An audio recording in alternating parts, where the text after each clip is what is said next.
Broadcasting live to Bills Mafia worldwide with Greg Thompson and Aaron Quinn. Welcome to the NFL. Doesn't matter what's happened before today. Today's a brand new day. It's a brand new season. Your number one podcast for objective Buffalo Bills coverage. No matter where you are, we got you covered.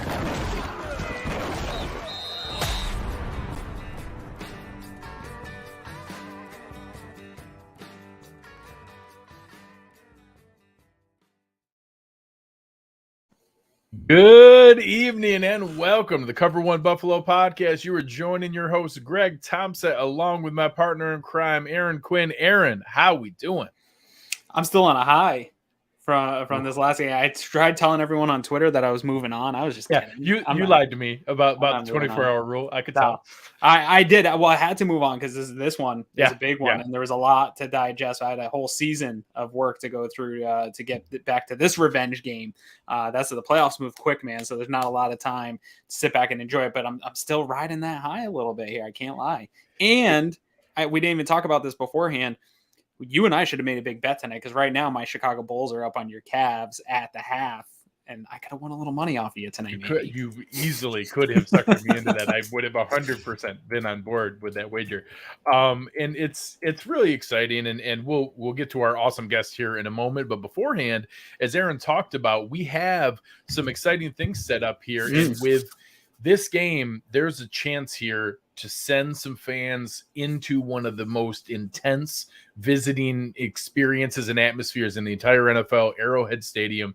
If you want to get yourself there and you want to be out there in front of all the excitement, check out bookseats.com. They can get you there if you need a flight, if you need tickets, if you need a hotel, if you just need one of those things, they can get you there and on site. If the Bills find a way to pull this out on Sunday, they can get you to Tennessee for a game. If they find a way to pull that out, maybe they could get you at LA for a special game at the end of the year. They're going to be able to take care of everything that you need, any combination that you're looking for. If you want to splurge on nice tickets, but save a little money on the hotel, if you need a little extra leg room on the flight, they can take care of everything that you need, get you out there in the right place.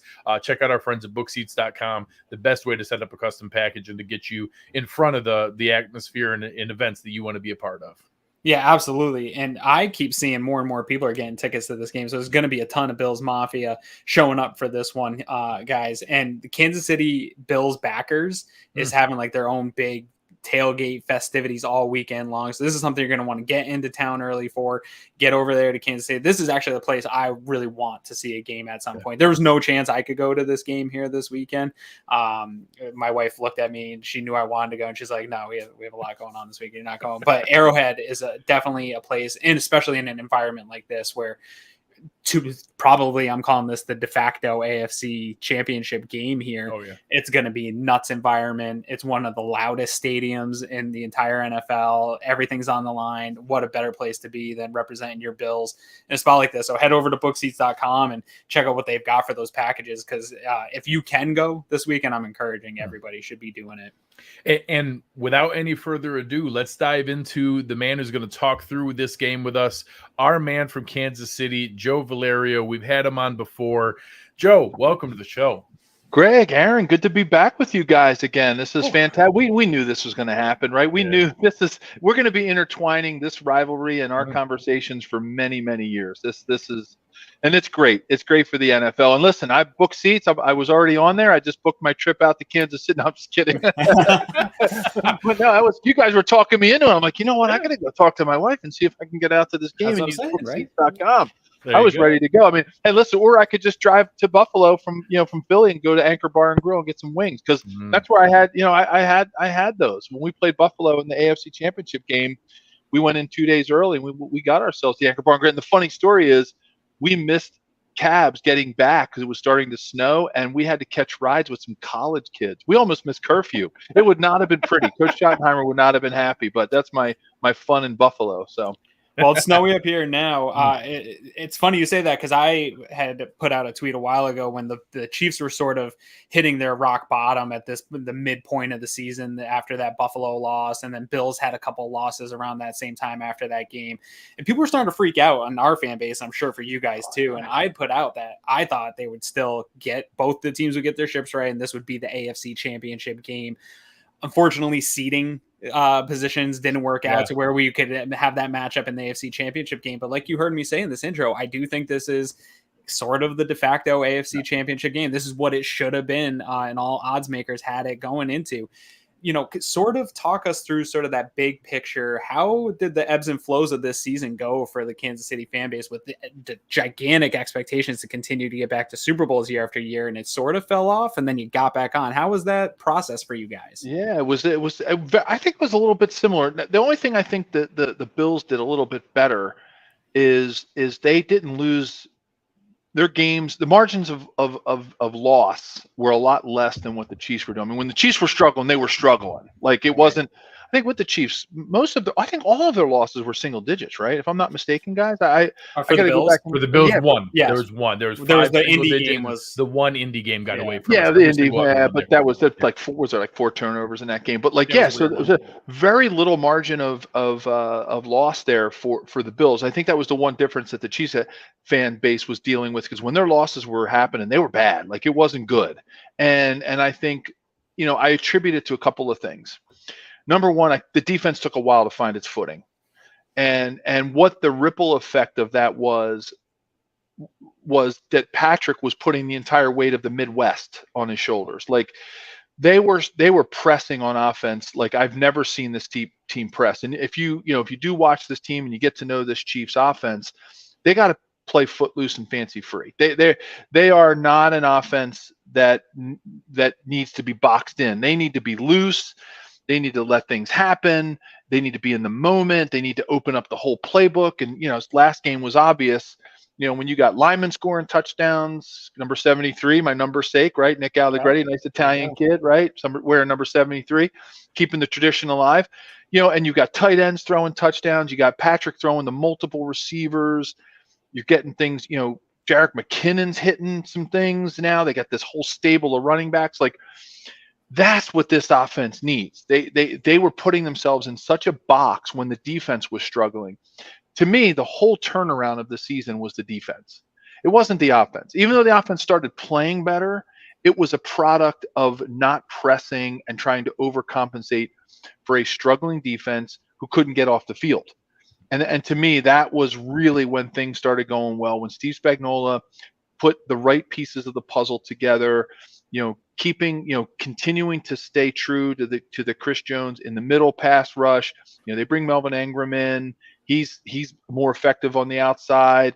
Like things really started happening for this team. And when that happens, Patrick opens up and he stops throwing the ball in the dirt. He stops throwing the ball away.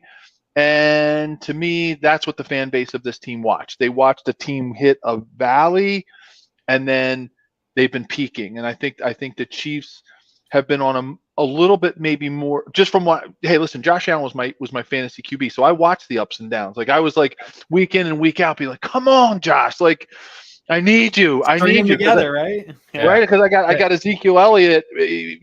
I thought that was a great pick because I picked 7th in my draft. I'm like, all right, I'm going to go with Zeke, and he hasn't done. So I was like, come on, Josh, you're going to be my guy.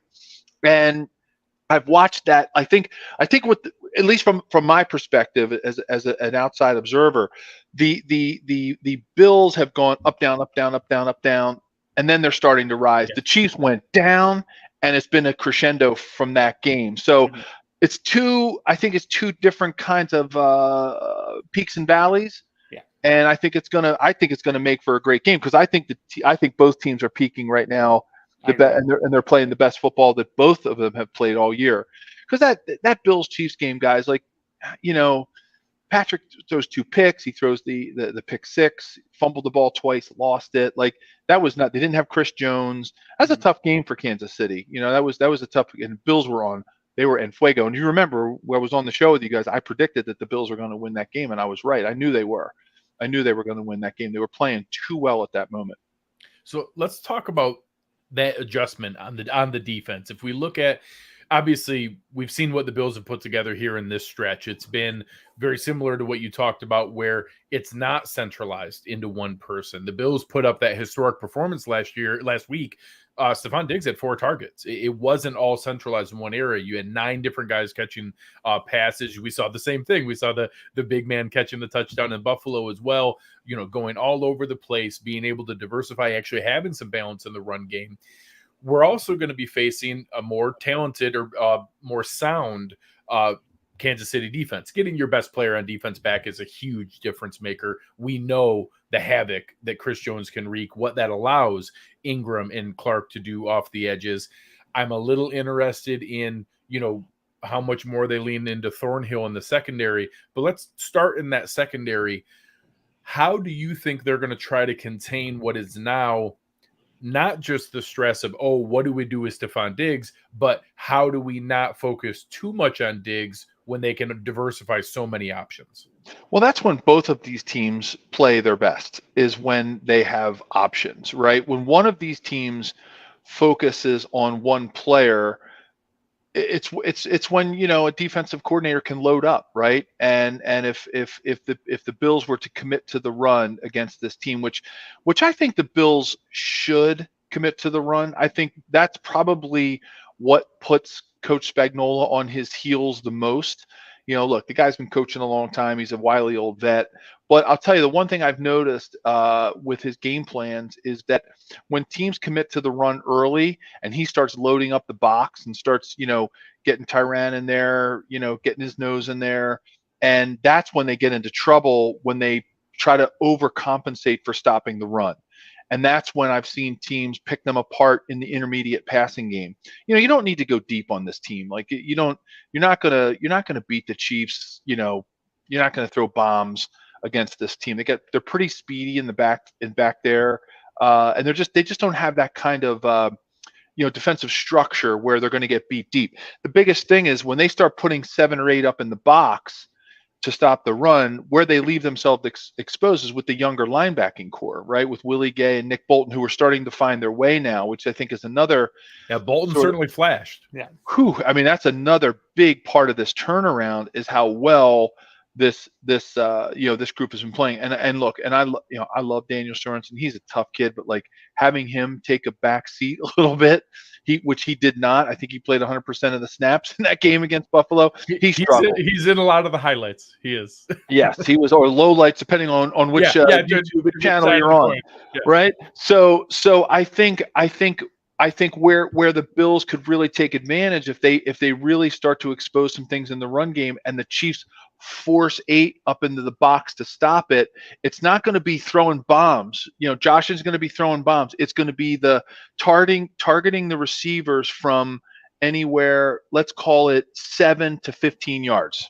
That's where the Chiefs' weakness is.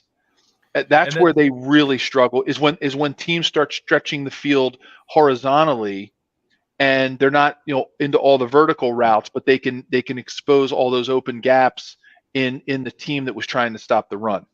When you saw that in the difference between the 2 Patriots games, even with someone like Isaiah McKenzie didn't have a big role, wasn't really much of a factor in that first Chiefs game. All of a sudden you see him tons of man routes against the Patriots, a lot of shallow crossers, a lot of drag routes, just saying, hey, I bet you can't keep up with our guys. He runs all the way across the field. Then all of a sudden they pivoted from that in this route and they started doing almost some of those Cooper Kupp option routes where you start to drag it across, and all of a sudden they realize, you're going to give help. I'm going to turn up the field and now be there. Right. And, a lot of Belichick's wager was, hey, I bet Josh isn't disciplined enough to keep taking those short profits, to keep taking those short ones. I'm curious where Spagnuolo is going to fall in that range. Where are they going to try to bring more pressure and risk getting beat over the top, or is it going to be keeping the top, really loose and trying to just rally and tackle and keeping everybody in front of them? It's going to be interesting where they fall between the two. Yeah, if I had to bet, Greg, I'd say that his pressure is going to be focused on trying to get in Josh Allen's face, right? I think that's where Coach Spags has been, really successful over his tenure in different teams, where he's had his most successes. If he can expose quarterbacks, I mean, that's where he's buttered his bread over the years, is being that defensive coordinator that can get into a QB's head and bring pressure at just the right time, disguise the blitz, disguise the dogs from the linebackers, and get in the face. Now, the thing you have to be careful with both Josh Allen and with Patrick Mahomes is you do that too often, and they're going to find that open space. And Josh, more than Patrick, because I think Josh is he's a more intended runner than Patrick is. Patrick's more of an opportunistic. But I think you start getting into the head that Josh can run and beat the blitz with his legs. Chiefs could be in for a long day if that starts working for him, and he gets hitting on those cylinders as well. That would be my biggest fear. Is not that Josh will kill them, like rush for 100 yards, but it's going to be those sort of intended runs where he's going to keep the blitz from happening because they didn't blitz right. If they're going to blitz, it better be a very sound blitz package that closes all the gaps down and all the seams for Josh to run the ball. Because, like most drop back quarterbacks, Allen, Mahomes, Brady, Tannehill, like any of those traditional statuesque drop back quarterbacks, you get right in their face and it's a different game, right? It's a different game. And I think that's how you have to stop Josh. I'm not saying you spy him, but I think you definitely use the same kind of rush techniques that you would use against a Patrick Mahomes that's going to like march your defense into the backfield as opposed to just all out blitz where it creates a lot of seams. Yeah, you might get home once, but you're going to give up a lot more when you don't. Yeah, exactly.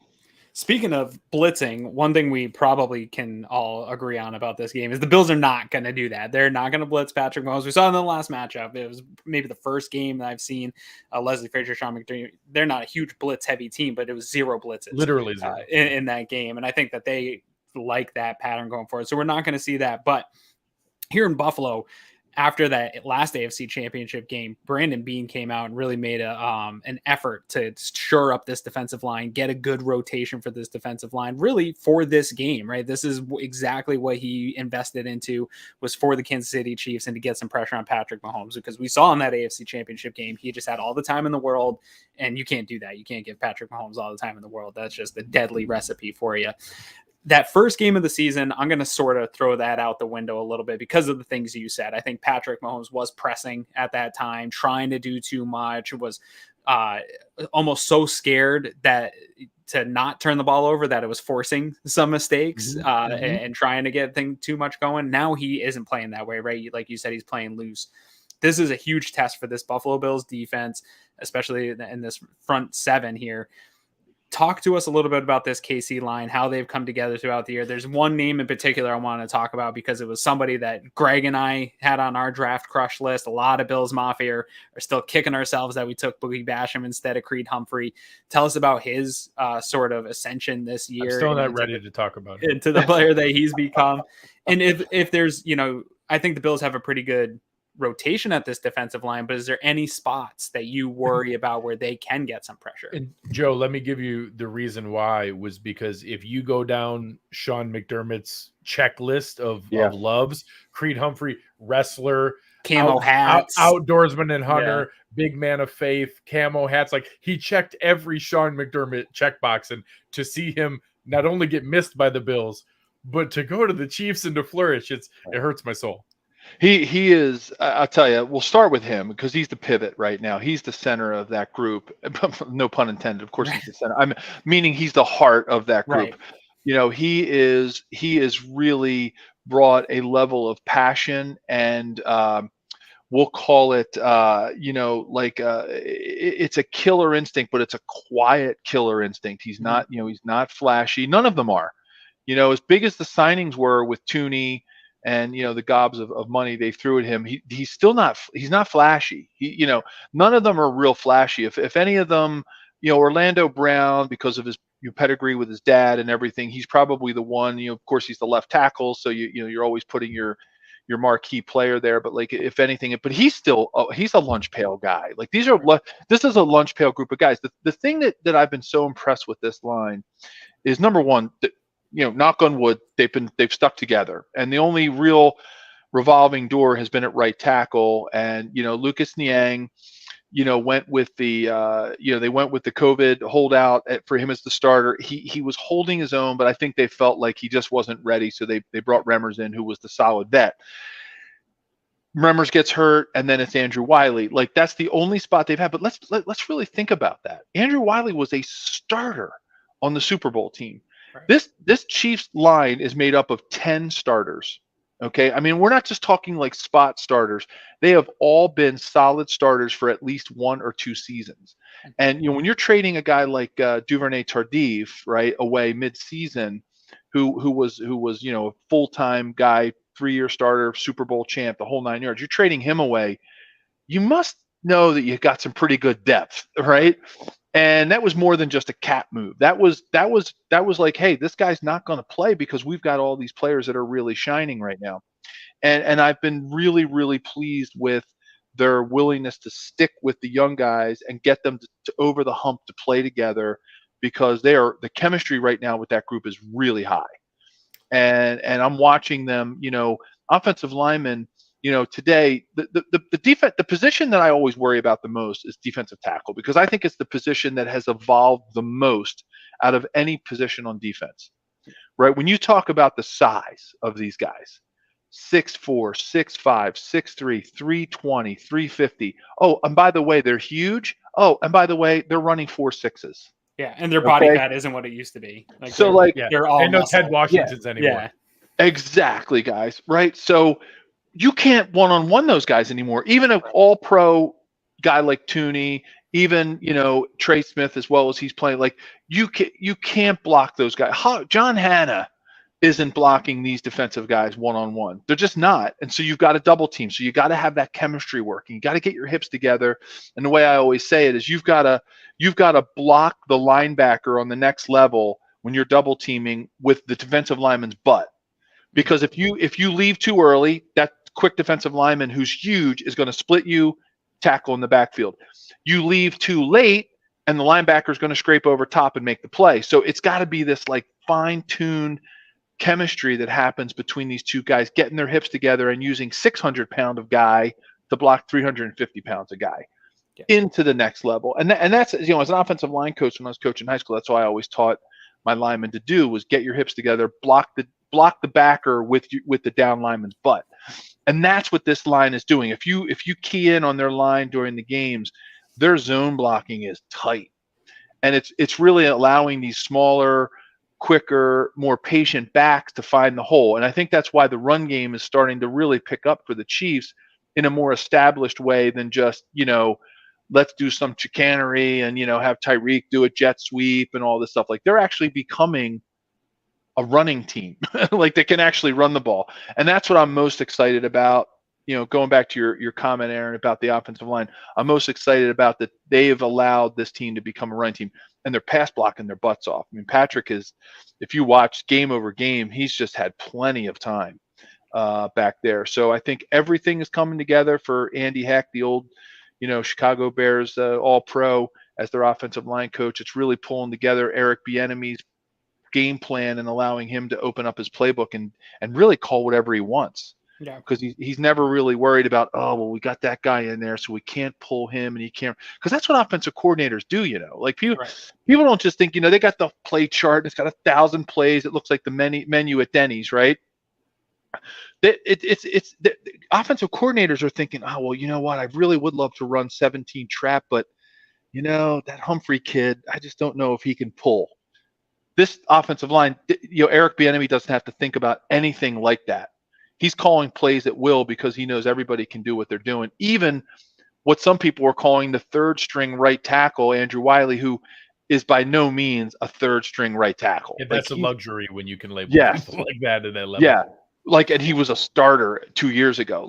So anyway, long story long answer to a short question. I think that's what I'm most excited about with this line. I think it's as much as, Travis and Tyreek and Patrick and what they're doing in the backfield. I really do, and not just because I'm a lineman.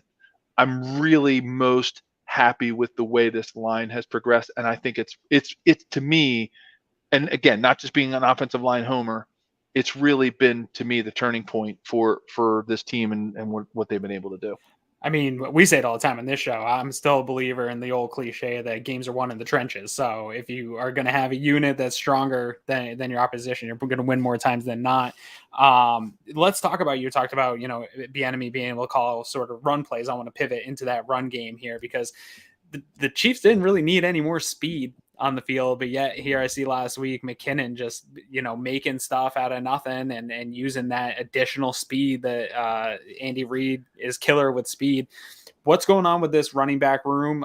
Is it sort of a feeding the hot hand as they go through here, and what should we expect to see here this weekend? It has been, right. It's been running back by committee. We know that they don't have a Derrick Henry that's going to get 30 carries a game. They just don't have it. Eric has been able to find the running back for a particular defense, and he's gone with it. I mean, there have been weeks when, Darrell Williams hasn't touched the ball. Right. And there's been, obviously Clyde hasn't because he's been injured, but there have been weeks when he didn't either. Yeah. That's the thing about this Chiefs coaching staff, both sides of the ball, that I think is most impressive. And I think the Bills do this too. And I think, most of your top teams do. Is they have created a game plan and they've created an offensive playbook that has a philosophy to it, okay? Because it's showy, it's thick, right? There's a lot of plays in there. It's variety. There's some trick plays. There's a lot to know, but at the same time, they've never gone with a philosophy that says, I'm going to jam this square peg into this round hole and say, well, gosh darn it, we're going to run the ball until I'm going to find that running back, we're going to run the ball, and I don't care what happens. Like, they've never been a coaching staff that has said, it's our philosophy, you fit into it, player. They are a coaching staff that has a framework, okay, and they match the players up to the framework and adjust on the fly. And that's why they always start slow. Right. That's why, if you look historically, the Chiefs have been a little bit different this year than they have been over the last 3 or 4 years. They have started a little faster than usual, but the Steelers game was much more indicative of what this offense is, where they Eric's he's like the chess master. He's okay, 3 and out, okay, first down, okay, punt, okay, and then it's pedal to the metal. Now I got you right where I want you. And that's because they have been able to match the talent to the playbook and not vice versa, where they're trying to match the play. They're matching the playbook to the talent and not vice versa, right. Where they're just trying to put, the talent into a playbook that is prescriptive. It's not prescriptive at all. And I think that's really been their strength. And that's why they've, put up such good numbers over the last 3 or 4 years under Eric Bieniemy. So last question here, because this is really what killed the Bills in that AFC Championship game, is the skill positions themselves, right? Travis Kelce, Tyreek Hill had the big gains, and even some of the guys, Pringle had a big gain over the middle in that game. But it wasn't so much the big shots downfield, which I think that's the one thing that Bills fans are worried about without having Tre'Davious White in this game. Is we saw the Patriots get behind Levi Wallace, and some of those big shots were available. I'm assuming in this game, Greg and I will talk about it a little bit later, I'm assuming that there's going to be a lot of safety help anyways on that. They're not going to want to give up that. What happened in the last matchup was inability to stay with a Tyreek Hill on a crosser and nobody being able to come up and tackle in those situations, and turning what should have been an 8-yard game into a 65-yard touchdown and stuff like that. Do you think that's going to be the plan of attack still for Kansas City, is to just continue on the short stuff, get the yards after catch? We're not going to try to take big time, deep down the field shots on these both all-pro safeties. We're just going to take what they give us and try to force them to tackle and see what happens. 1,000%, Aaron. 1,000%. They are not going to adjust from that. That would be a travesty, and it would be. I think that would be. They'd be signing their own, death certificate if they decided to really try to attack the middle of the field deep. It's as much speed as that team has. they would rather use that speed horizontally and stretch the field horizontally than they would vertically. Their vertical routes are very limited, and even when they do run vertically, what the Chiefs do, and you'll watch them, is they vertically stretch. They will horizontally stretch with people across the field and try to get deep crossers and stuff. Yeah, and then when they feel like they want to gain more yards, they'll vertically stretch. So it's the 5-yard route, the 10-yard route, and the 15-yard route to stretch the field that way. Not going super vertical like jets, right, but they're gonna try to expose you and get you to stretch your defensive play going this way, or then they're going to try to stretch you going horizontally using speed. That's been their MO. So I think what Eric Bieniemy is going to do in this game is they're going to start slow with the run. They're going to see what the Bills do. Are they going to bring up 8 in the box? What are they going to do? Can we get them on their heels a little bit? And then all of a sudden, you're going to watch Tariq and Travis is going to post up like a center, right, like Dikembe Mutombo, right? He's going to post up. And you're going to see Tyreek and Pringle and McKinnon and blurs going by your TV, and they're just going to be going like this. And that's the way they've done it. And that's been their recipe for success. And here you go, Jason. They flood the zones. That's what they do. They stretch teams. And they don't try to beat you deep. I totally agree with your listener, Jason. There, that's what they do. And watch it. Just when they show the sideline view on if you're not lucky enough to be at the game, watch the way that they that their routes are just, they're always. I'm trying to think of like an analogy, but they're always trying to get you to. It's like an accordion. Right, they're trying to get you to stretch out like an accordion, and then here is the kicker, and this is why the team is so good at this. Patrick Mahomes, and I've said this before. I think I said it with you guys on the show in the past. He will find the pocket within the pocket, okay, and that's why the mush rush works so much better against him. Right. Because if you traditionally rush him and he finds that little alley between the guard and center, or between the tackle and tight end, he's going to give Travis and Tyreek and Pringle that one extra second to beat their guy with speed going one direction or the other. And then all of a sudden, you give him that extra second and he's going to pick you apart. And Eric Thomas, great comment. They make you cover the whole field. And if you give Patrick that extra second, that's what kills teams. So I'm a defensive coordinator for the Bills. I'm going what I call mush rush. I'm not going to spy Patrick, because you don't need to spy him. He doesn't run like Josh. He's not Josh Allen by any stretch of the imagination when it comes to running the ball. He's not Lamar Jackson. He's not that kind of a quarterback. But man, if you let don't give him the gaps to step up in and extend, he will kill you. He will kill you. And I think that's where where if I'm a defense coordinator, you got a lot of coverage stuff to think about. But I'm telling my defensive line coach, put in some schemes that are going to make the defensive line look like an old Revolutionary Army, where it's just like march, like march those 4 front guys up the field. Don't give Patrick alleys. Yeah, pressure him, but don't give him alleys. And I think that's how the Bills defense finds their success. Again, Aaron, back to you.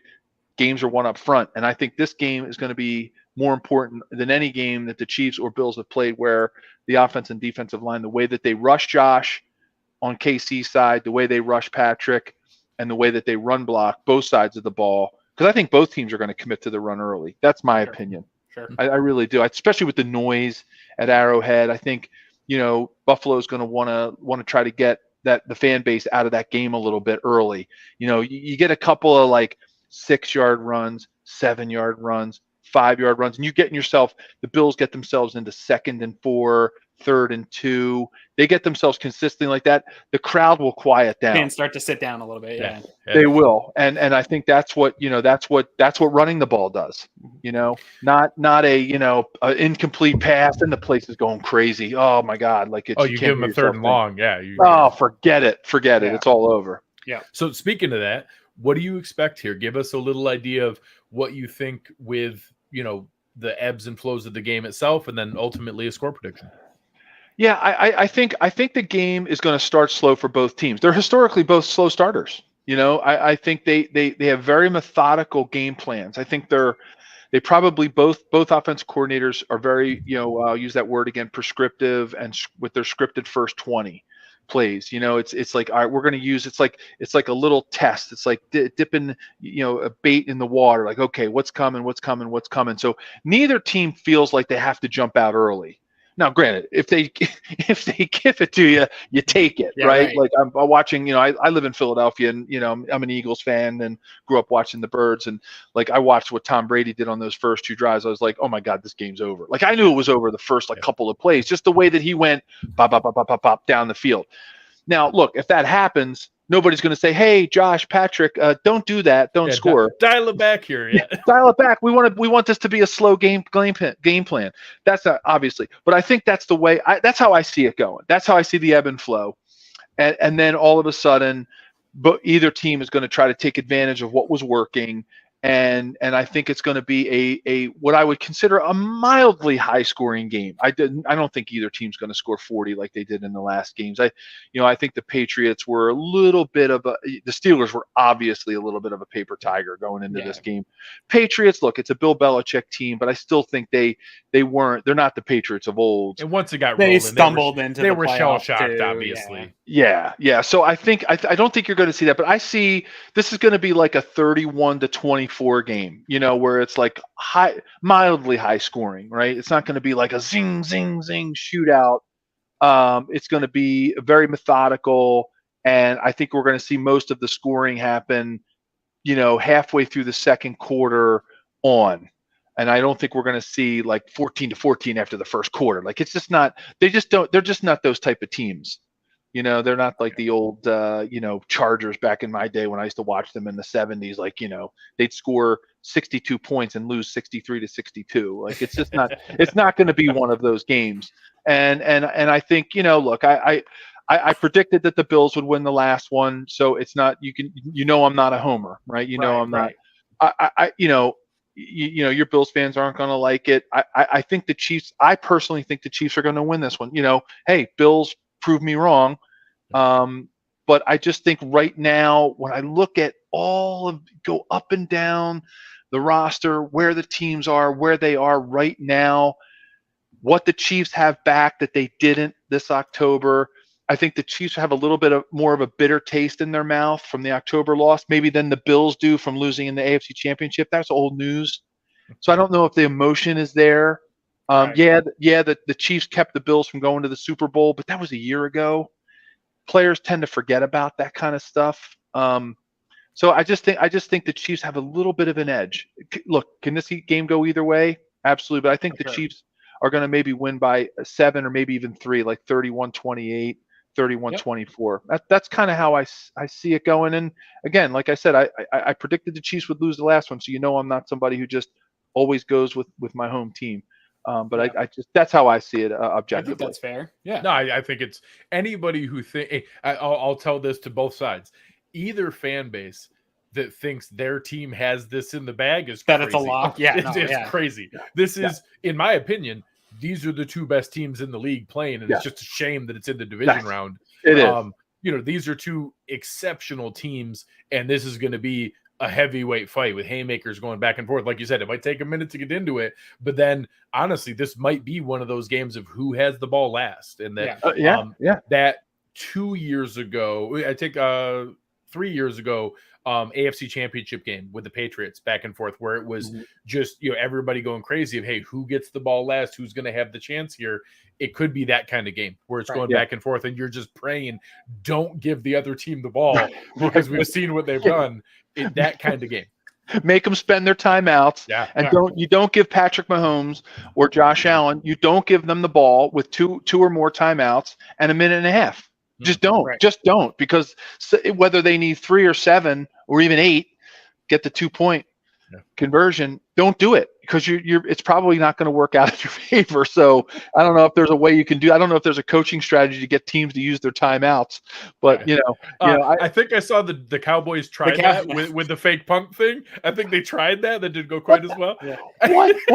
The Raiders Chargers, they got the Chargers to use some timeouts against their will. So there's that way. Yeah, there you go. There you go. But thank you so much, Joe. It was awesome. Oh, my Obviously, pleasure, great guys. feedback in the chat here. If you guys want to hear more of Joe's work, you can check it out. We'll have it in the show description here over in the BLEAV Podcast Network and on his Twitter handle, Joe Valerio 73. Appreciate your time so much. It was awesome tonight. Guys, Aaron, Greg, awesome. Always great to do this with you. You know we're going to be doing this again because these teams. We're going to be here for a while. I don't think people are exaggerating when they say this is the new Brady and Manning. Like this is Tom Brady and Peyton Manning. Like it might be like this for a decade. Burrow might get in there a couple of years too. Burrow, but it's going to be Herbert will have a year. That's fine. Yeah. But they're going to be there for a decade. This is it. Yeah, this is it. So I know we'll be seeing each other again soon. So good luck to the Bills, and I hope it's a great game for everybody. And you guys do an awesome job. And thanks for having me on. It's always a pleasure. Appreciate it. Thank you so much, Joe.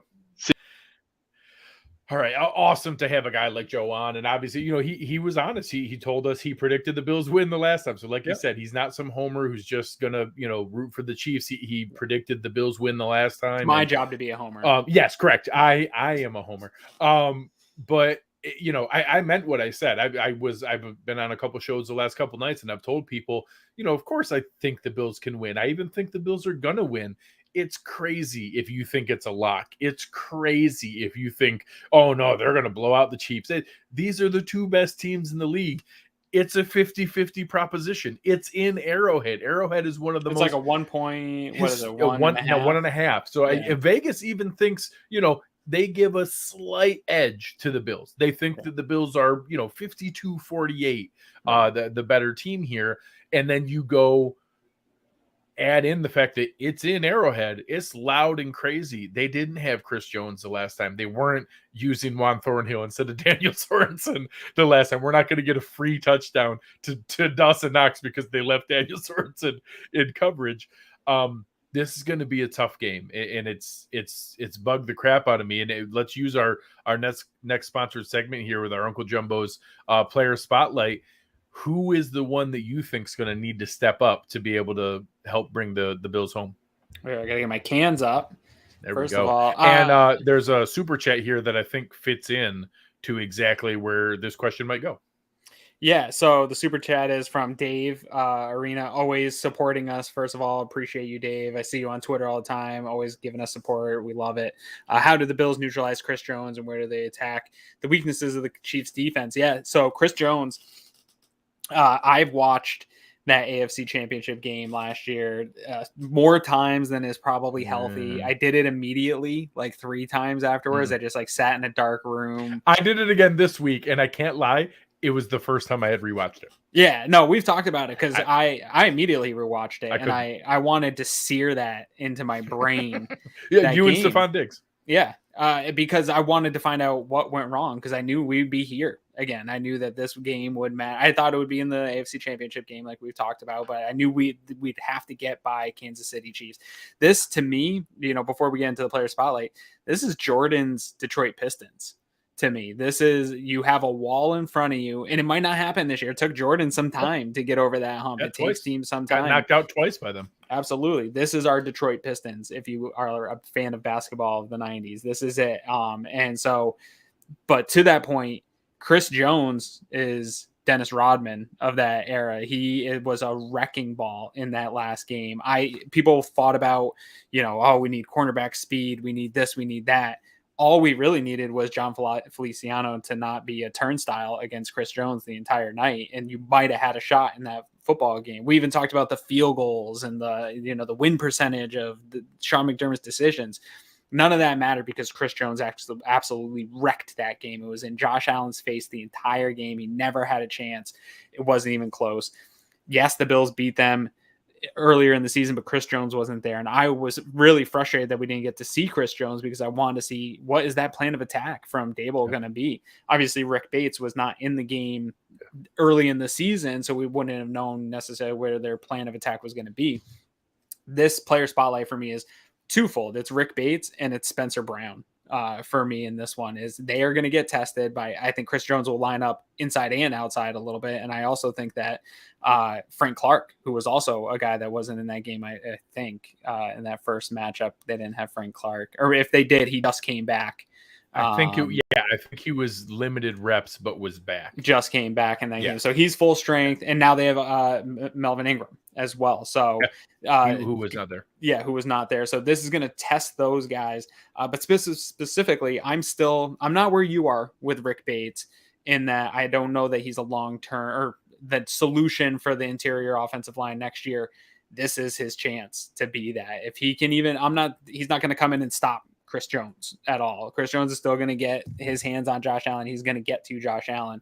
But if we can limit it and stop the bleeding from what we saw last year in the AFC Championship game, where really I really can't overstate how bad John Feliciano was in that game and just had his lunch handed to him by Chris all afternoon. This dude is a game wrecker. And it took Chris Jones a little bit of time here to get back up to being that game wrecker, but he's back there now. He is full on wrecking football games just the way he was a year ago in that AFC Championship game. And he's playing his best football again. I'm terrified of it. He's been keeping me up all week.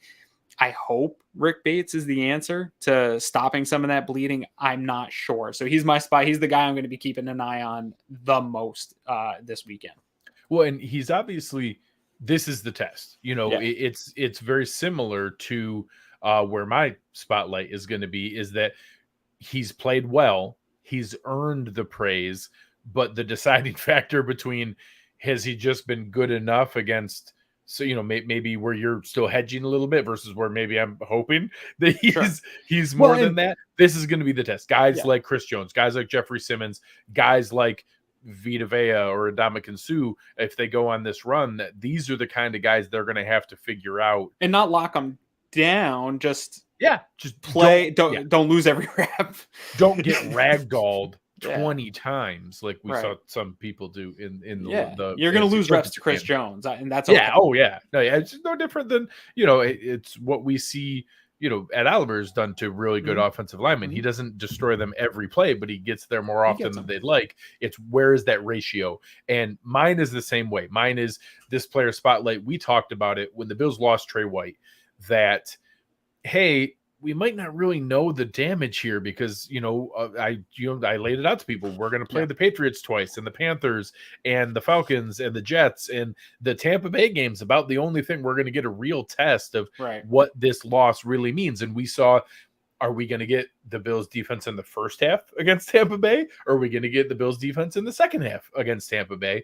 And this was the other one, is that I said, hey, if we went up against Cincinnati or the Chargers or the Chiefs in the playoffs, that's going to be the test. And, I will say, one, everybody needs to brace themselves right now that 8 to 12 yard completions are okay.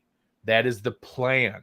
The plan is to play sound defense, keep guys in front of you, rally and tackle. And should they break on the ball sometimes to knock it away? Sure. Should they be able to go in and still have a competitive fight for the ball? Absolutely. But if you're not careful, you'll see those double moves. We saw the double move that Pittman burned, Dane Jackson in the Colts game, but they couldn't connect it and went over his head. We've seen the one in the Marvin Jones, I think, had him in the Jacksonville game that he got beat over top. In this past game, I don't know, and we talked pre-show, I don't know maybe where Micah Hyde's lining up against Patrick Mahomes, but if that same exact play happens, the Patrick Mahomes ball is going to get there to Nelson Aguilar. This time might be Byron Pringle or Mecole Hardman, and Micah Hyde's not going to be able to come save you and be able to intercept that ball. So it's those kind of things I want to see, where both Levi Wallace as a number one. Levi Wallace has a track record of 4 years of starting. We know how good he is.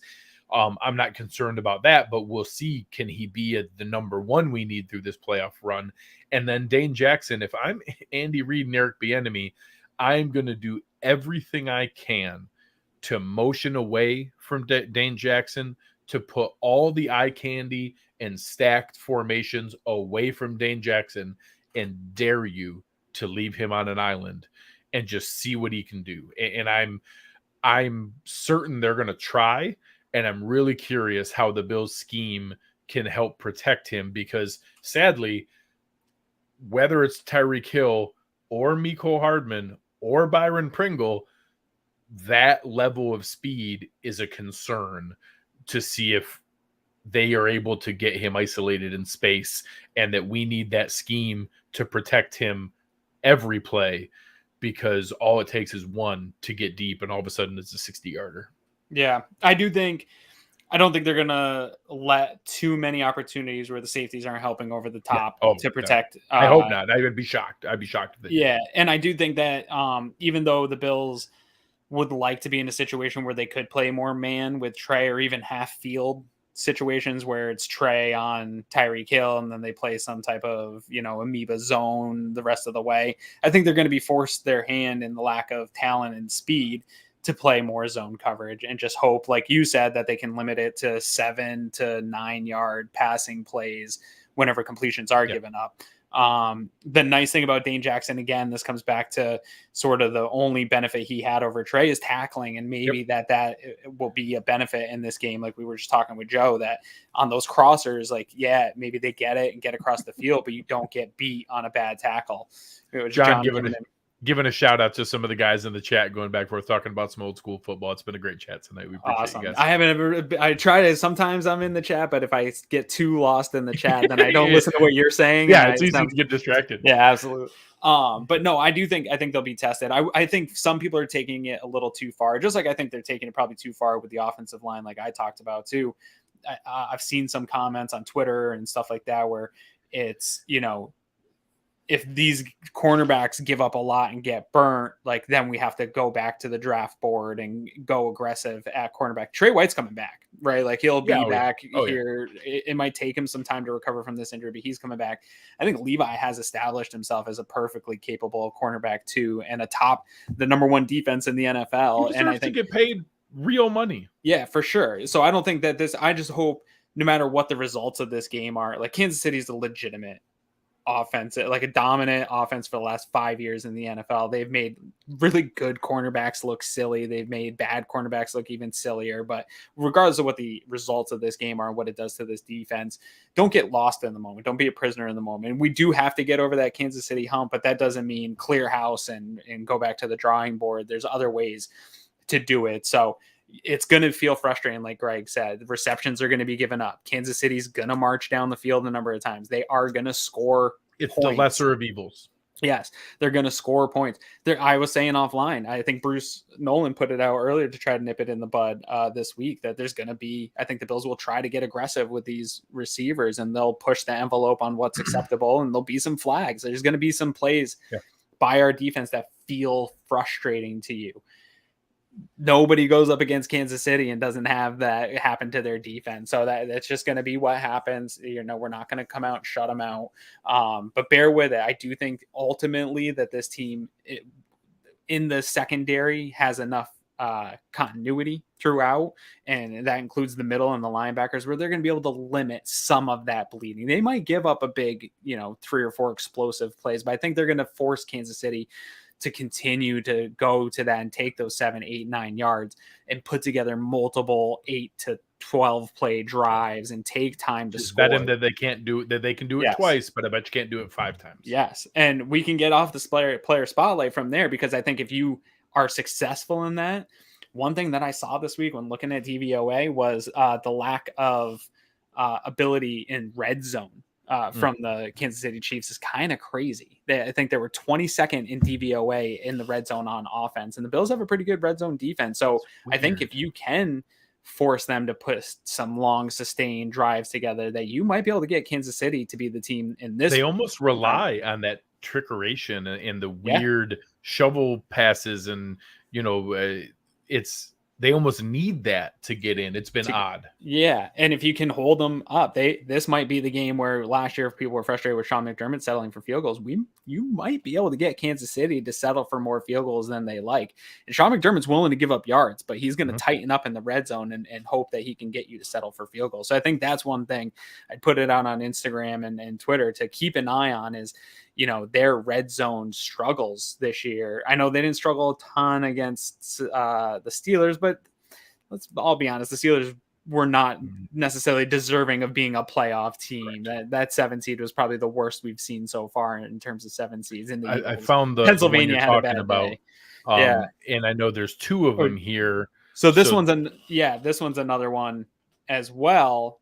This is how bad, which was actually pretty shocking to me, because we're talking about how explosive this offense is, right? And we know how explosive Kansas City's offense is, and we know all teams are bad at third and long. Like even the teams that are at the top of this aren't great. Like third and long conversions aren't fantastic, but this is one area where I think if the Bills can do this and get them into third and longs, it's going to be a huge benefit to them, because the Buffalo defense is second in DVOA in third and long, and the Kansas City offense is 25th in the NFL in third and long. And these stats include regular season plus playoffs. And obviously we've talked about DVOA a lot. It's not just raw stats, it's got context in it. But if you look at the opponent into account, if you look at the next picture on this tweet here, what's most standing out to me is how to get them in third and longs. Is Joe said this, they're going to run early and often. And on first down rushes, Kansas City's offense is 4th in the NFL. So the 4th best rushing offense, and the Bills defense on first down rushing is 20th.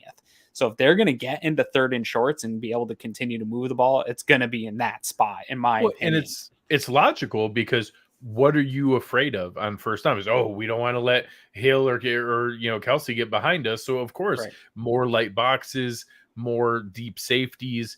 It's logical that they'd be good. And it's going to be interesting. There's going to be that balance of, we're going to dare them to do this, but also have to be ready for Poyer and Hyde to come up and rally and tackle, or a Phillips or an Oliver to just beat their man and be able to make a play on it. It's going to be interesting where that balance falls, because we do want to dare them to run. Running the ball every time Kansas City runs the ball, that's a good thing. Taking it out of Mahomes' hands. Yeah.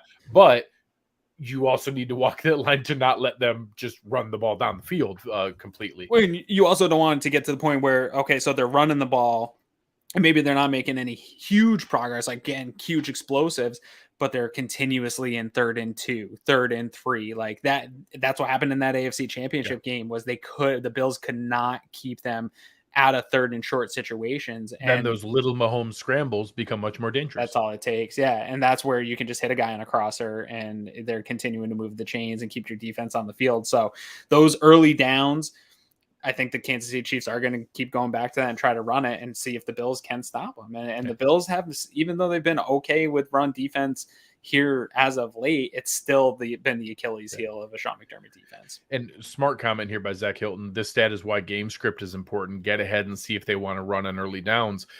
That's the one piece that is going to be interesting.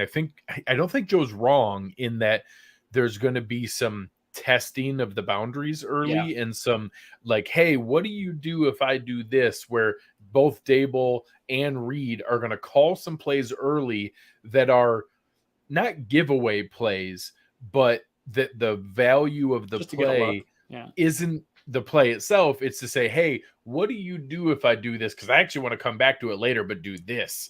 And it's going to be interesting where some of those go, where they're going to test the boundaries early. But you got to be careful not to get too cute, because I do think the early lead matters. And I do think the game script matters. And I do think if either team is able to get into a situation where their defensive line and the 4 men coming are going to be able to really pin their ears back and not have to worry about the run as much and just go after it, where then you're starting to get pressure with 4 and still have 7 in coverage, that team, whichever one can do that the earliest, is going to have a significant advantage. And I think that's going to be really interesting. Yeah, and I don't agree. The one thing I didn't agree with Joe on is that the Bills traditionally start slow. I know they've had stretches where they do, but in that inconsistent stretch, he's not wrong. They dug themselves some holes, or they couldn't get running. During this win streak, they've jumped out and boat race teams. Yeah, even in all their playoff experience outside of that Jacksonville game with Tyrod, where they didn't score at all, I think they've gotten out to fast starts.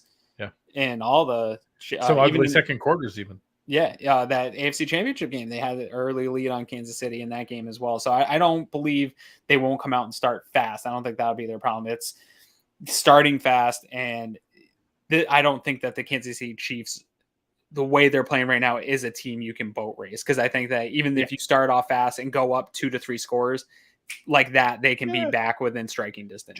Don't you remember that Texans game? Right. Where after the Texans beat us, after the crazy, almost sack of Deshaun Watson, what did they jump up? I think it was 24-0 that they were up. And then all of a sudden just rushing back in. And I don't know that, I think that stretch, Pittsburgh, the first 5 possessions for Kansas City was 3 punts, a fumble, and an interception. I was sitting there making fun of them. If they start like that against the Bills, that's not going to go well. That's going to be a problem if you don't score on your first 5 possessions against the Bills. But you also saw then they rattled off 5 touchdowns in 10 minutes. Yeah. 5 touchdowns in 10 minutes. They are able to score in a hurry. Right. And, I think a lot of Bills fans will say, yeah, but the Bills defense is really good. Well, I got some news for you. The Steelers defense isn't bad. Like, their team isn't great. Their offense is trash. They don't have a bad defense. And that, yes, is the Bills defense probably playing a little better? It's a different tier than the Steelers defense, sure. But that's not putting that up against the Jets. That's not putting that up against the Falcons. They put up 5 touchdowns in 10 minutes on the Steelers. This is a team we have to take seriously. And I think that it's going to be a really stressful game to see how they can hold this together. Yeah, no, it is. The thing that keeps me sort of optimistic about this game, I agree with you that it's not a lock by any stretch of the imagination. I went back and forth picking this game, but the one thing that really stands out to me, I don't know if you got the DVOA comparison tweet that I put out today. If not, that's fine. I've got the DVOA in front of me right here. I got it. The Bills win out a lot of this DVOA. So more than I expected. I expected. Yeah, and it's because of the Kansas City Chiefs defense, right? Like a lot of the teams that we've seen here at the top of these comparisons when we're facing good teams, it's much closer in these comparisons. So for those listening on podcast, in overall DVOA, the Bills are ranked, and this again includes the playoff game for both teams plus the entire regular season. If you don't know what DVOA is, head over to Football Outsiders. They have a great explanation of DVOA, but it's basically context of who you're playing, each play-by-play, what the expected results for those teams are. So it's defense adjusted value over average. Yes. So based on what the average team does and what the team you played, what did you actually do? Correct. And so overall, Bills are first in the NFL. Kansas City is 6th. Weighted DVOA accounts for the most recent 4 games. Boat racing, the Patriots will do that. For sure.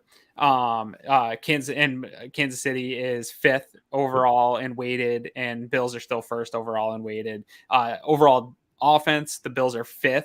And Kansas City is 3rd. So I knew Kansas City would have the advantage on Buffalo on that, but Buffalo's come a long way. Probably a month and a half ago, I think we're still looking at 16th overall. We were 19th at one point. Yeah, for sure. It wasn't great. Weighted offense, Bills are 4th. Kansas City still 3rd. So they're real close, right there, neck and neck in total offense. Pass offense, Bills are 8th. Kansas City 2nd. I don't think that surprises anyone. I think this will surprise some people. Rush offense, the Bills are 4th overall in the NFL, and Kansas City I was shocked. Shocked. The Bills being 4th in rush offense is shocking. It skyrocketed over the last month because, again, that was something that was like hovering around 16, 17. And plenty of Josh in there, but Singletary is a piece of that too. Oh yeah, I mean, Eric had a stat out the other day that Singletary, I think, is one of the league leaders in explosive runs over 15 yards or more this year, which is something goes back to his rookie year. He's been explosive. Like, he's not explosive in the way people think. He's not a dude that's going to bust out 80 yarders all the time, but he is a guy that will get you 15 yarders a couple times a game. And then overall defense, Bills are back up top on first. I think that has to do with only giving up 17 again. Kansas City's 25th in overall defense. And so while they have corrected some of the issues, they've improved, but they've gone from bad to average. Yes. And I think it's more in ability to generate some of the splash plays, which matter in getting turnovers and getting the ball back to their an team. extra possession for that offense is Absolutely. killer compared Yes. to an extra possession that the Jets might create where their Right. offense can't convert. Yes, but I do think the Bills' offense is good enough to make up for an extra possession. Maybe not 2 or 3. Like, I don't think you can turn the ball over a few times, but I think if you turn the ball over, I think this offense is good enough to make up for that. So anyways, they're 25th overall. The Bills are first overall in defense. Weighted defense, Bills are 5th. Weighted, they are closer to average. For the Kansas City Chiefs, it's 14th. Their pass defense in Kansas City is 24th overall. The Bills is first. And so this is the second overall pass offense going up against the first overall pass defense. That's a heavyweight fight if you've ever seen one. Bills rush defense is get back up into the top 10. It got out of there for a little bit, but they're back up to 9th overall, and Kansas City's is 20th. So if you're looking at these stats and you care about them as much as I do, you're looking at the 24th overall pass defense and the 20th overall run defense and 25th overall defense. And the Bills, while they're not perfect on defense, and there's some things I'm for sure concerned about going up against this Kansas City team, Kansas City's got to be much more concerned about facing this Bills offense with a much worse defense.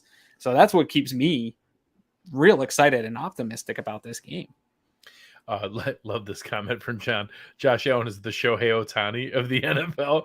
Dan Orlowski saying that just good, can do all the things, just good at all the things. And I think the way that you brought it up here is just showing where those balances come from and needing to be able to take advantage of it. And Jeremy here saying, that, needing to be able to take advantage of where they're weak, and that's going to be running the ball at them. And it's that same balance that concerns me, where I talked about how, well, of course, Leslie Frazier and Sean McDermott want to dare them to run the ball, because every time they run the ball, Patrick Mahomes doesn't have the ball.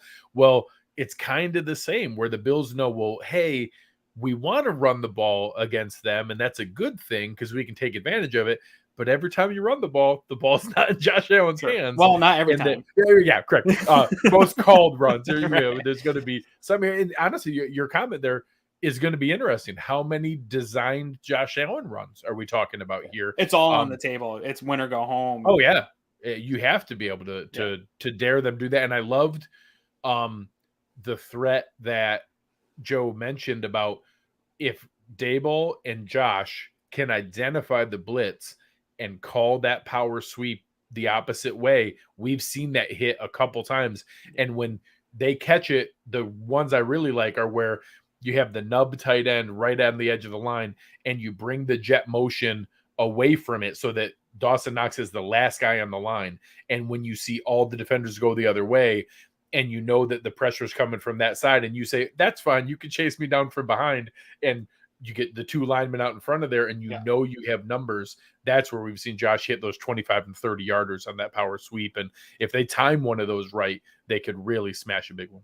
Oh, yeah. I expect a number of design Josh Allen runs. I expect him to be the weapon that he is. Like, this is win or go home. And this is the game.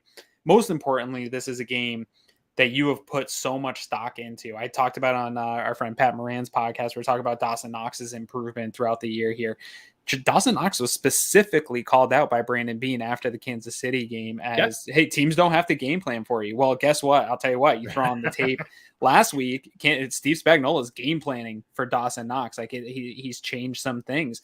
The offensive line, this new offensive line and protecting Josh, what they invested into this defensive line here was specifically designed and thought of to put together for this game. You need to go out and reap the benefits of what you did. And one more point here I want to bring up too, since that game, that AFC Championship game, again, I'm kind of throwing out that Week 5 game because of a number of contexts. Like, I'm glad they won it haelped, but it doesn't matter to me anymore. Confidence, but no Chris Jones, still playing Daniel Sorensen.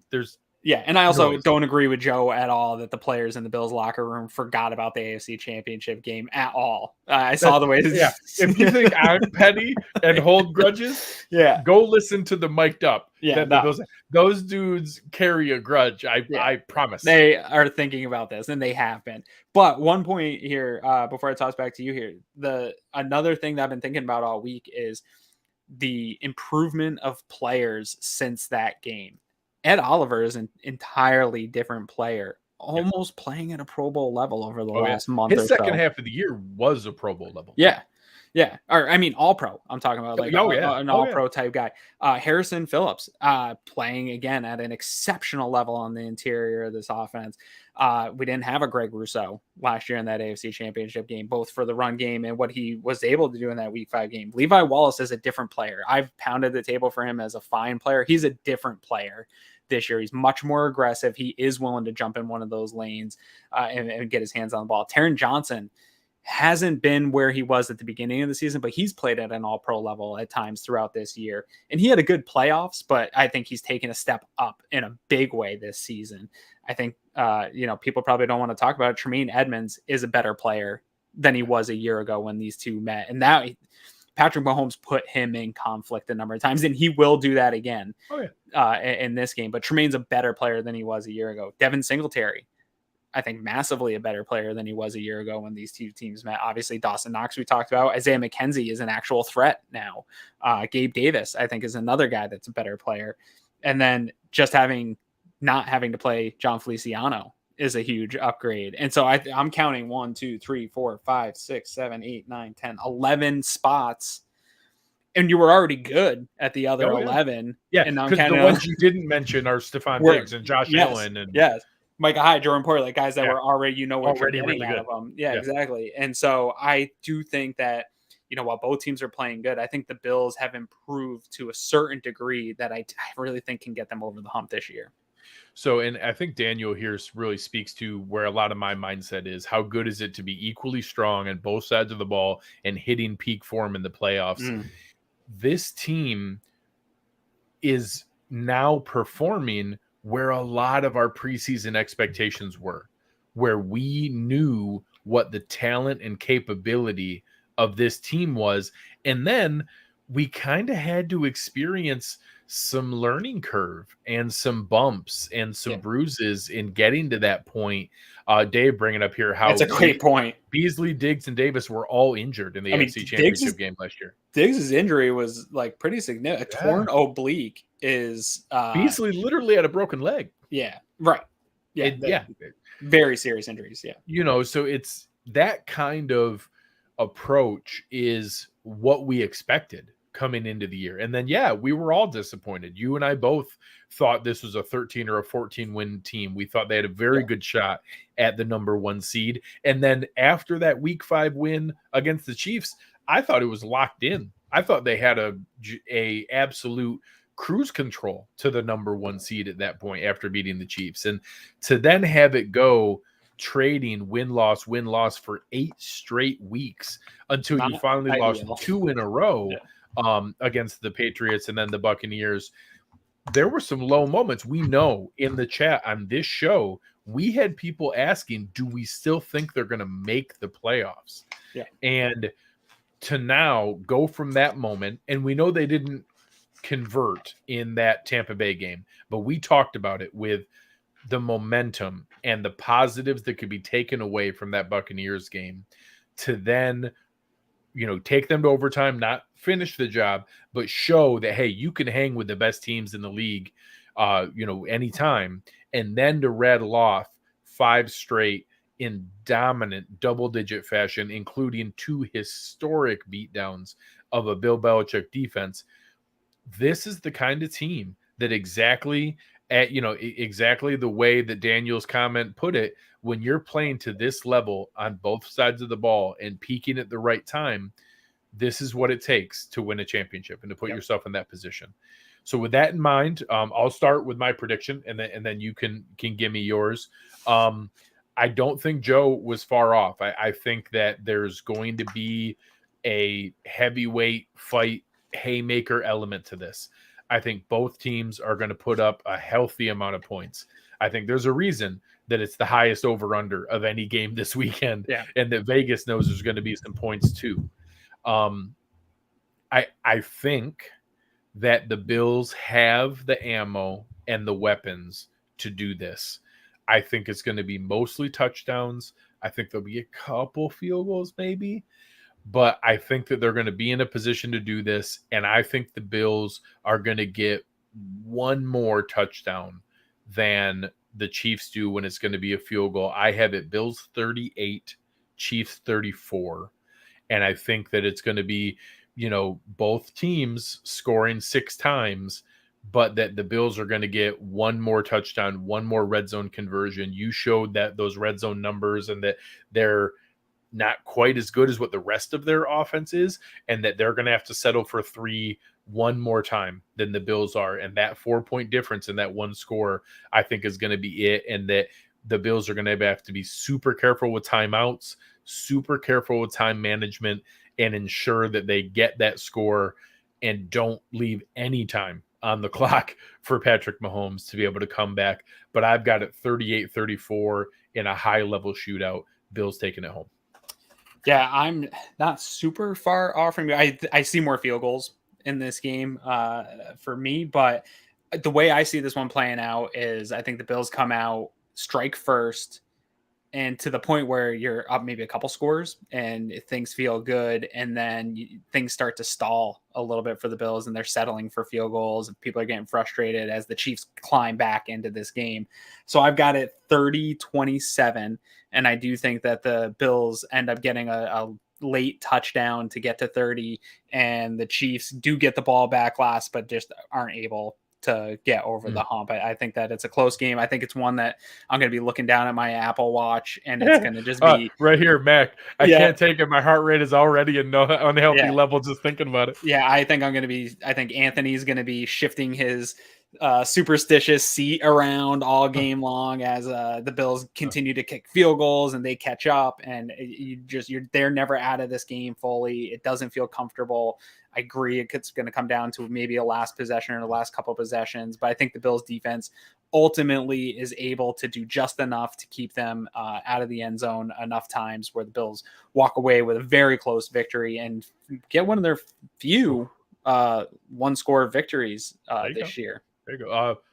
Might be the first. The first only? Is it the first? I think it is. I think it's the first one because they have 12 wins by 12. That's right. Plus got to do it at some point, right? Yeah, they don't have any. Our man Dean, we appreciate you checking us out. Always helping out here.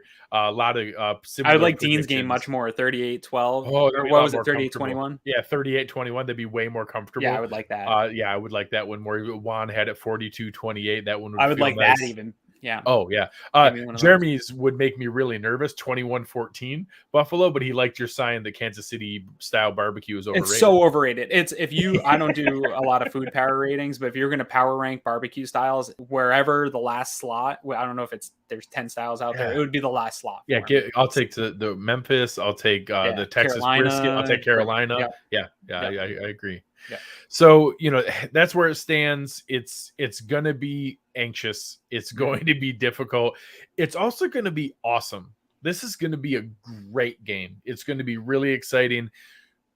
Just think to yourself, the Buffalo Bills are playing in the game that every single fan in the NFL can't wait to watch. Yeah. This is maybe take out the couple fan bases that are playing in the other games. Sure. All the rest of the teams, the other 26 teams, 25 teams around the NFL that are not involved in those other games, and the Chiefs, every single other fan base, this is the game they can't wait to watch, is that Allen and Mahomes heavyweight fight, swinging back and forth.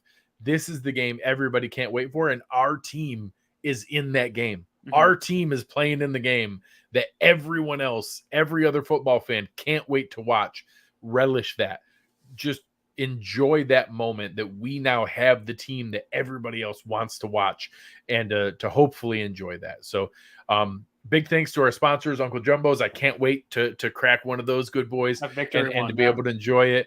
Bookseats.com, be out there, help take over Arrowhead. It's such a loud, raucous crowd. Everybody saying make sure you wear blue because they're already red and white. Wear some blue Bills gear, show out there, and make sure that you can get out there. Check it out at bookseats.com. They can get you out to any event that you want to go to. Hotel, flight, tickets, any combination you need, they'll be able to get you everything you need. Aaron, what are your final thoughts for the people? Yeah, sort of piggybacking off of what you said in terms of how cool it is that the Bills are the premier game of the weekend here. It's a shame this is not the AFC Championship game. It would just be so much better. It's a shame It one is. of these teams is losing in the division round because they both deserve to be playing later. Absolutely. I still think it's the de facto. I think whatever team wins this should go on to represent the AFC in the Super Bowl here. But most importantly, I think what's so cool, because we waited so long for this type of thing, Josh Allen, there's been a lot of argument of Josh Allen or Mahomes, who's better. The fact that that's even a legitimate argument is the coolest thing that's ever happened. I was talking to my brother. He's a Bears fan. They've never had a good quarterback. Even when they won Super Bowls, they were not good quarterback teams. And so to have a quarterback that legitimate outlets are having discussions and they're arguing about it, there's no clear answer as to who's the better quarterback. Knowing that you have that for the next 15 years, it just goes back to what we've been saying on this show a ton, that as long as Josh Allen suits up for the Buffalo Bills, this is a Super Bowl window. It might not be this year. They might go out and drop a bad game here to the Chiefs. I still am going to sleep really great at night knowing that we are going to see Mahomes again. We're going to be in this position year in and year out with Josh Allen leading this team as one of the better teams in the entire NFL and one of the marquee players that kids all around the world that aren't even from Buffalo are becoming Bills fans just because he's so incredible and he's such a star in the league that he draws that type of attention to this team. We've never had it. We've wanted it for so long. We watched other teams get it, and we just sat there with crappy quarterbacks year after year. We have a guy that's in this conversation with. Just a year ago, people were saying Patrick Mahomes already in a short time is maybe the best quarterback to ever play in the NFL, like his style of QB. And now you're saying maybe Josh Allen's better than that guy. It's an incredible feeling. I'm pinching myself thinking I'm going to wake up at some moment and we won't have Josh Allen. It's terrible to think about. So just enjoy that we have this, one of the top stars in the entire NFL. That is the coolest thing to me. Yeah. Josh Allen is Peyton Manning's son's favorite player. Right. There has never been a point in my entire life where any Buffalo Bill was other fan bases, other people around the country's favorite player. I mean, maybe in the 90s, but in the past 25 years, there has been no Buffalo Bill that was other people's favorite player. No. It's unbelievable that we have that guy now. And one last point, he's there. I got this shirt, Greg, because it reminded me of us. Yeah, that is kind of fun. It's for those listening, it's Fred Flintstone and Barney Rubble in Water Buffalo. They're Water Buffaloes. The Water Buffaloes meeting. Yeah, no, I like it. It's pretty close. Thanks, man. So obviously, appreciate you guys. The chat was awesome tonight. This is it, man. Enjoy every second of this. Enjoy all the other fanfare. And we've got a fun surprise for you on Friday night. Aaron's put together another awesome playoff extravaganza. We've got a great lineup, all kinds of fun people. We're going to be bringing in different guests from different areas. We have Kent Swanson coming on from Arrowhead Pride. We've got your man Sal Capaccio jumping on to be able to help us out, guys from the Cover One Network. We're going to be there for you Friday night playoff extravaganza starting at 8:00, taking you deep into the Friday night hours. We're done. So 8 till we're done. Yeah, come on and have fun with us. It's going to be a great time. We're looking forward to it. Check out our sponsors at bookseats.com and Uncle Jumbo's. Make sure you support them. Let them know you heard about them from us. We appreciate it very, very much. But on behalf of Aaron Quinn, I am Greg Thompson. You've been listening to Cover One Buffalo, and we are out. Go Bills.